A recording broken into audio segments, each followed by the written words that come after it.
আসসালামু আলাইকুম।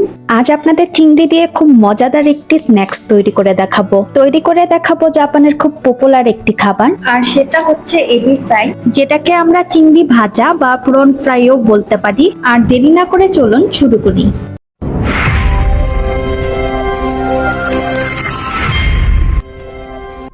AB fry তৈরি করার জন্য আমি এখানে 11 টুকরার মতো বড় সাইজের চিংড়ি নিয়ে নিয়েছি। এখন চিংড়িগুলোকে ক্লিন করে নিব। আমি প্রথমে চিংড়ির মাথাটাকে ফেলে দিব।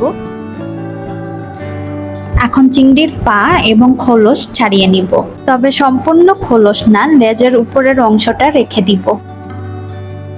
লেজের ঠিক মাঝ বরাবর কাটার মতো যে অংশটা সেটা ফেলে দিব। ঠিক একইভাবে আমি সবগুলো চিংড়িকে এখন ক্লিন করে নিব।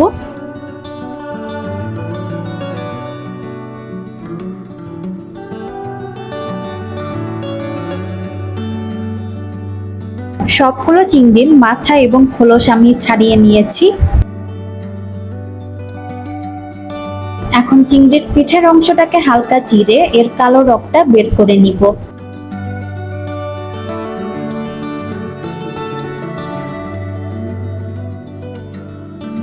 চিংড়ির পেটের সাইডে এরকম ভাবে হালকা করে কয়েকটা কাট করে নিচ্ছি। এতে করে চিংড়ি ভাজার সময়ে গুটিয়ে যাবে না, আর দেখতেও সুন্দর দেখাবে।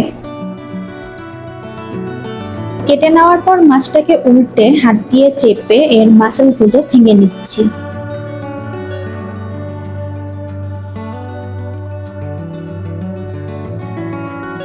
ঠিক একইভাবে আমি বাকি মাছগুলোর রগ বের করে নিব এবং হালকা করে কেটে এর মাসলগুলো ভেঙে নিব।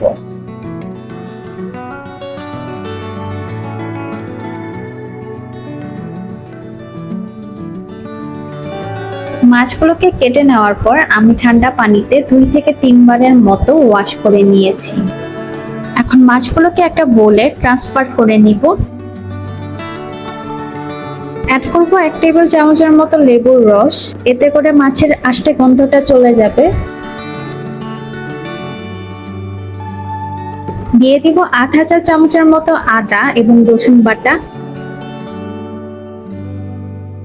লাল মরিচের গুঁড়া দিয়ে দিব আধা চা চামচের মতো।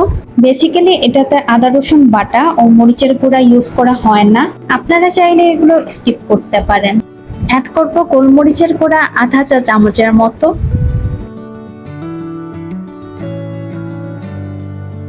লবণ দিয়ে দিব পরিমাণ মতো। সবগুলো ইনগ্রেডিয়েন্টস ভালো করে মিক্স করে নিব। মাছগুলোকে কোট করে নেওয়ার জন্য লাগবে ময়দা হাফ কাপের মতো, এছাড়া লাগছে ব্রেড ক্রাম্বস এবং একটা ডিম। ডিমের সাথে আমি 1 চিমটির মতো লবণ অ্যাড করেছিলাম। একটা চামচের সাহায্যে ডিমটাকে খুব ভালো করে ফেটে নিব। একটা চিংড়ি মাছের টুকরা প্রথমে ময়দায় গড়িয়ে নিব, দেন ডিমের মিশ্রণে ডুবিয়ে নিব। এখন ব্রেড ক্রাম্বসে গড়িয়ে কোট করে নিব। ঠিক একইভাবে বাকি মাছগুলোকেও কোট করে নিব।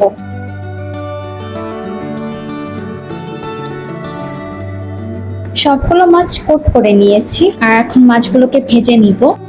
চুলায় একটা হাঁড়ি বসিয়ে অ্যাড করব 1 কাপের মতো তেল। তেল গরম হয়ে আসলে চিংড়ি মাছগুলোকে গরম তেলে ছেড়ে দিব।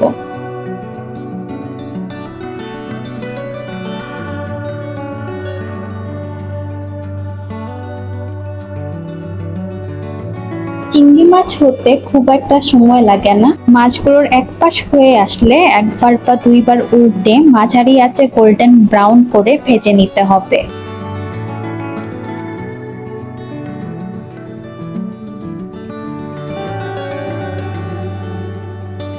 মাছগুলো হয়ে এসছে, আর মাছগুলোকে আমি এখন গরম গরম সার্ভ করব।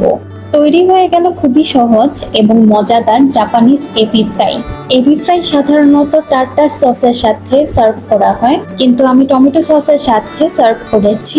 আর টার্টার সসের রেসিপি যদি আপনারা দেখতে চান তাহলে আমাকে অবশ্যই কমেন্ট করে জানাবেন। আমি চেষ্টা করব কোনো একটা ভিডিওতে এর রেসিপি আপনাদের সাথে শেয়ার করার। আমার ভিডিওটি ভালো লেগে থাকলে আমার চ্যানেলটি প্লিজ সাবস্ক্রাইব করবেন আর আপনাদের ফ্রেন্ডস অ্যান্ড ফ্যামিলির সাথে আমার রেসিপিগুলো শেয়ার করবেন। সবাই অনেক বেশি ভালো থাকবেন। আল্লাহ হাফেজ।